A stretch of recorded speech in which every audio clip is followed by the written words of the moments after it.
2011, I was living in Malaysia, and I was living in my own house. I had a friend come over from Canada, and we were just having a housewarming party when I was upstairs showing my friends my new house, and my best friend, she was downstairs with my dog. Suddenly I heard a loud bang, and my dog yelped, and I thought she just knocked something over, because she's a bit crazy anyway. When I went downstairs, my best friend looked absolutely shocked. She was so pale and white. I asked her what happened, and she said my dog was walking towards the glass sliding door, and it slammed shut by itself in front of her. And we freaked out. We so freaked out. We left, we shut the doors, we're like, let's go out. We came back later and had forgotten sort of all about it. My friend left, went back to Canada, and I continued living there. Over the next couple of months, some strange things were happening in the house, but I could just give them an excuse. You know, I would come home and something I had left there was now over there.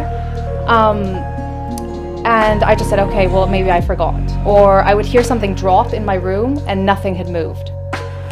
After probably about 4 months, I came home one night. I went to my bedroom, I put my dog in her bedroom.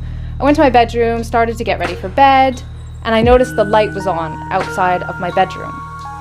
So I went outside to turn it off. And when I did, I felt this feeling in my chest. And I'd had this feeling before. Because I was an atheist, I would have said like, maybe it's a ghost. But I felt this feeling and I heard a noise that sounded like white noise. And I got really scared because I didn't really know where it was coming from, but I sensed where it was coming from. I could feel like the direction that it was coming from. So I just shut off the light and I shut my bedroom door and I locked it.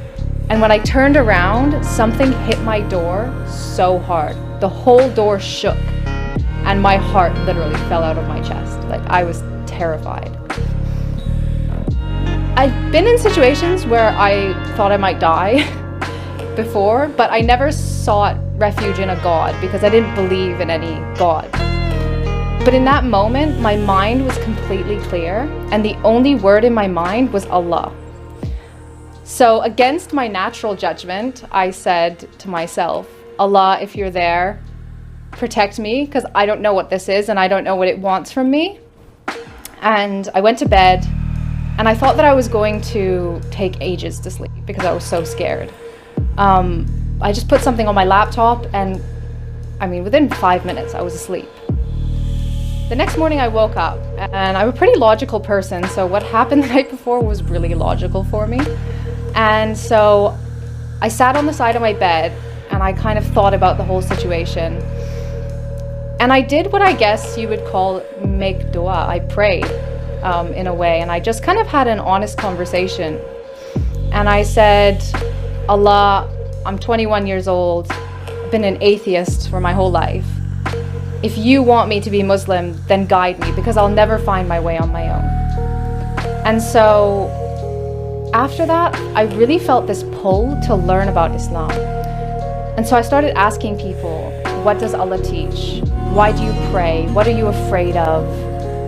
And I started to like beta test Islam in my life. So if I got taught that Allah teaches patience and Allah loves us to be patient, I would implement that in a traffic jam when I feel so impatient with the person in front of me. And the situation would get better, or I would at least feel better. And I felt this like positive influence happening in my life. So I went to France in April for work, and I actually stopped drinking while I was there, and this was months before I even thought about really converting. And I feel like these were baby steps that Allah was putting in my life to make it not such a big change when I finally decided to make the decision that He knew I would make eventually. So it was coming to Ramadan, and I know all of my Muslim friends back then were very Muslim in Ramadan. Even if they weren't very Muslim the rest of the year, in Ramadan they practiced everything. So I said Ramadan is a good time to see what it's like to really be a Muslim, because my character is if I do something, I do it 100% or I don't do it at all. So I printed out a piece of paper that taught me how to pray. I wore hijab, I fasted every day, I read a chapter of Quran every day. And it must have been about halfway through Ramadan and halfway through the Quran that I realized I didn't want to die tomorrow and not be Muslim. And I truly believe that if I hadn't converted to Islam and died, then I wouldn't be going to Jannah. So I Googled, how do you take your Shahada?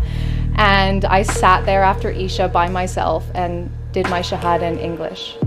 And I have never looked back since. It's almost been 10 years now. And it's been the most positive change in my life.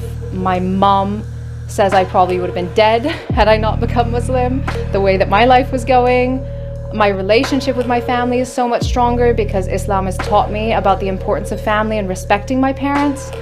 And just everything in my life, just this sense of happiness that never goes away even in sad times, because you know that this life will finish and it's not the purpose. You know, the purpose is to live this life as the best person you can so that you can live eternity in the best place, inshallah. I hope you don't think I'm crazy because of my story, and I hope it has benefited you in some way.